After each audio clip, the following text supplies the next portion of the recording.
I am not in ministry for money. I am not in worry for survival. I would have chosen Port Harcourt, Lagos, or Abuja then. As I'm talking to you now, if I want to relocate from Nigeria to any country on earth, I will do it within 90 days.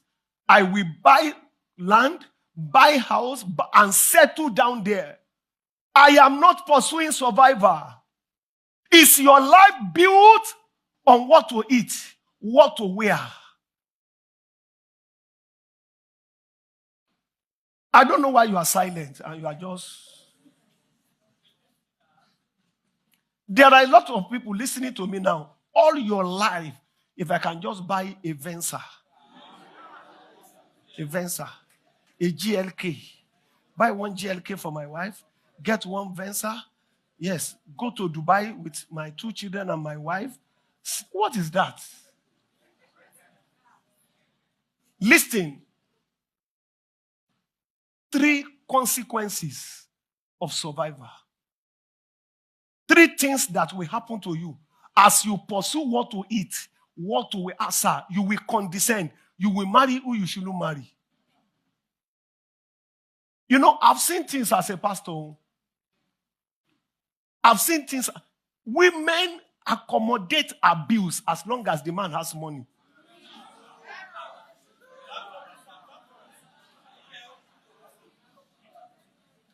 There was an issue years ago. I look at that lady. How did you agree to marry this man? Shouldn't you know?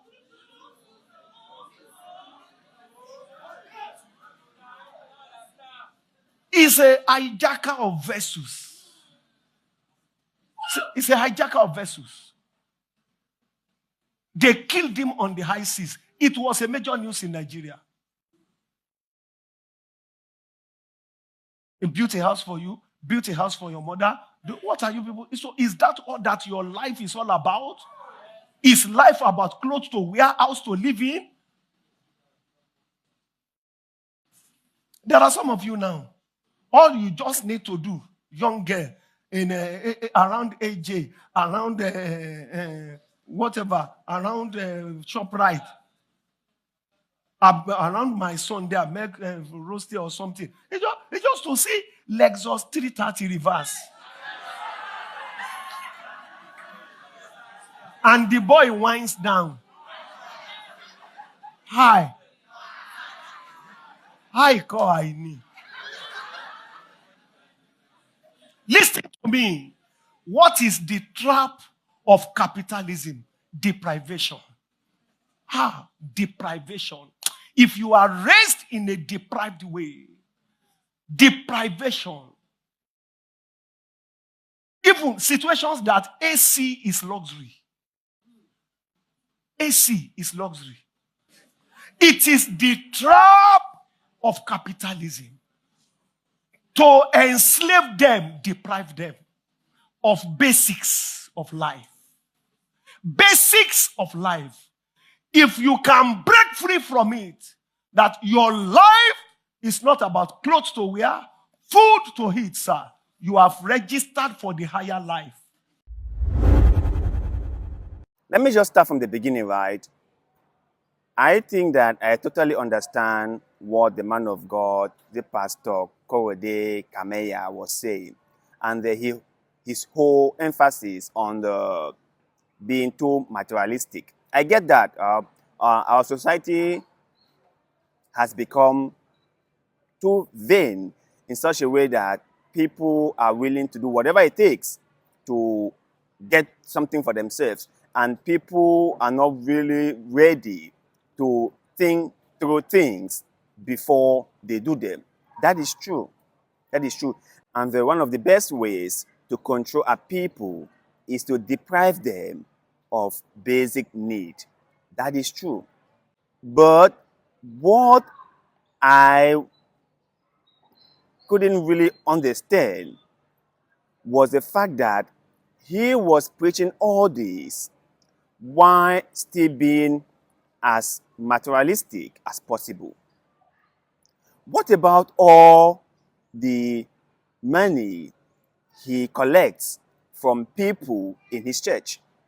What about all the whole emphasis on tithes, offerings, donations, seed sowing? What about all those things? Isn't it being materialistic?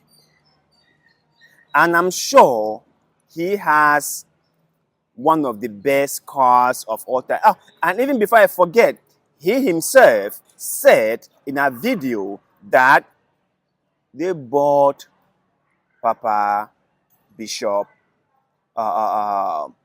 David Korede Komaiya one of the best cars in the whole world.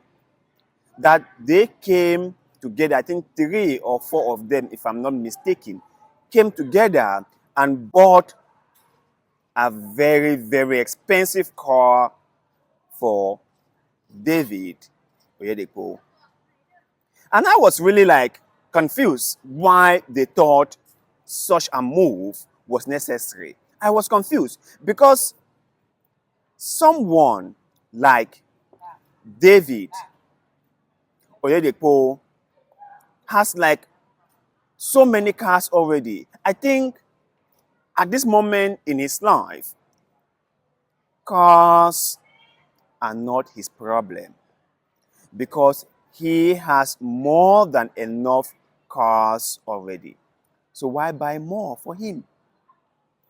Shouldn't you have used the money to do, I don't know, donations or charity work for less privileged people in Nigeria? Wouldn't that have been more effective in helping people than just giving it out to one person who has more than enough?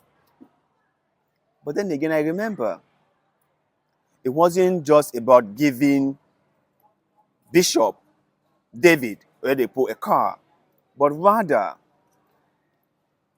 trying to smooth your path with him, trying to bribe him, or trying to be in his good grace so that you can then get favors from him. That was the entire game all along. So don't be a hypocrite, okay? Don't come here and try to lecture us about materialism when you yourself is soaked into it.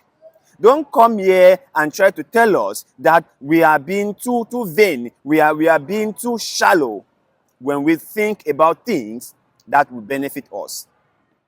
Don't tell us, because you are not the person that we should be hearing something like that from. You are not an example that we can follow. You are not. There are many people who will say things like that, and I myself will listen very, very attentively. And I myself will be like, okay, this person, what he has said made a lot of sense. Because he is not just talking about these things, but he is actually practicing them. Not you, Korede Komaiya, who is soaked in 3-piece suit, who I'm sure has a luxury car, who I'm sure has many fancy things, coming here to preach to us about shallowness, about materialism. You are not the person for this. You are not. You who locked up somebody because they said your whole doctrine on tithe and offering was kind of flawed and wasn't really helping society, or wasn't really building faithful Christians for the Lord. Because you turn the Bible into a transactional thing whereby you need to give something in order to get something. You have commercialized God and you are reaping the benefit from it. So don't tell us about materialism. Don't. Don't. You are not the person for this. Now, should people do things with a larger purpose in mind? Of course. Should people be more thoughtful when they do things? Definitely. Should we do things? Should we do things that serve the greater good than just thinking about food and clothes? Yes, we should. There are way more greater things in life than just our own personal well-being. But all this should not be coming from a man who is not an example of what he is talking about. I won't take it from him, and neither should you. But anyway, I would like to hear what you guys think in the comment section below. After hearing what Korede Komaiya said about how he can afford anything and how he is not in the whole pastor business for money, because as far as he is concerned, he is well okay. And if he had to, or if he ever wanted to move out of the country, to stop being a preacher, or maybe to just move to any country around the world, he can do that. Maybe it might just take about 3 months for him to achieve that. But the reason he is in pastoring is way more larger than just material things. So, what do you think about that statement? Share your own thoughts and opinions with us in the comment section below, because like always, we love hearing what you have to say. Please do not forget to like the video, share the video, follow us on our social media platforms. Help us build the platform, because we are trying to reach as many people as possible. And your love and support and contribution shall be highly, highly appreciated.